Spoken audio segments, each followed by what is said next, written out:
राधा रानी की अटारी पर आप कभी गए हैं बरसाना? बिल्कुल। उससे नीचे एक समाधि बनी है गुलाब खान की। तो गुलाब खां जो है सारंगी बजाते थे अटारी पर। ठीक है, उनका काम था सारंगी बजाना। और उनकी एक छोटी सी बेटी थी राधा नाम की। तो राधा जो है वो बस एक बेटी थी, पत्नी उनकी थी नहीं। तो राधा नृत्य करती थी जब वो सारंगी बजाते थे, कीर्तन होता था, सारे अच्छा। लोग मिलकर के कीर्तन करते थे अटारी पर राधा रानी को प्रसन्न करने के लिए, सुबह शाम ये होता था।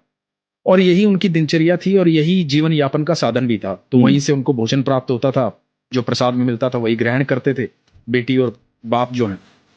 तो ऐसे करते करते समय बीतता जा रहा था, राधा बड़ी होती जा रही थी। जब राधा बड़ी हो गई तो वहां के गोस्वामी जी ने, कुछ लोगों ने कहा कि भाई राधा का विवाह कर दे, शादी कर दे।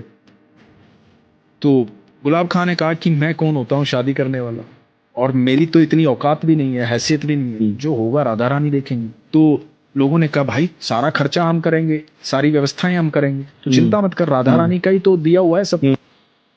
तो एक लड़का देखा गया और राधा की शादी कर दी गई। अब जब राधा की शादी हो गई तो गुलाब खां से ये जो वियोग था ना, ये सहन नहीं।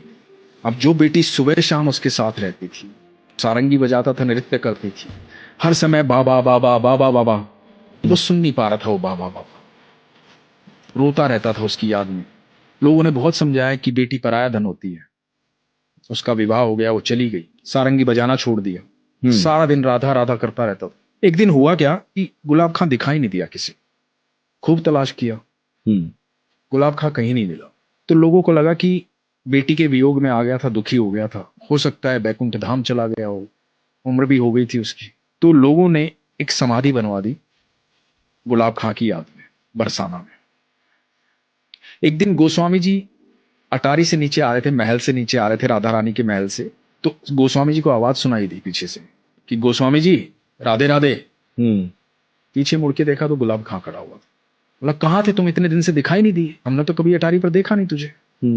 तो बोले नहीं, एक दिन क्या हुआ कि मैं रात को, उस दिन रात को सब लोग चले गए थे, मैं यहाँ रो रहा था, राधा राधा चिल्ला रहा था। एक छोटी सी बच्ची आई और बोली बाबा सारंगी नहीं बजाओगे, सारंगी नहीं बजाओगे तो मैं नृत्य कैसे करूंगी। तो मैंने सारंगी बजाई, वो मेरे को अंदर लेकर चली गई महल के। और महल में हाँ ठाकुर जी थे, राधा रानी थी, और रास हो रहा था। अब वो रास करते हैं और मैं सारंगी बजाता हूं, मैं वहीं रहता हूं। अब मेरी राधा हर समय मेरे साथ रहती है।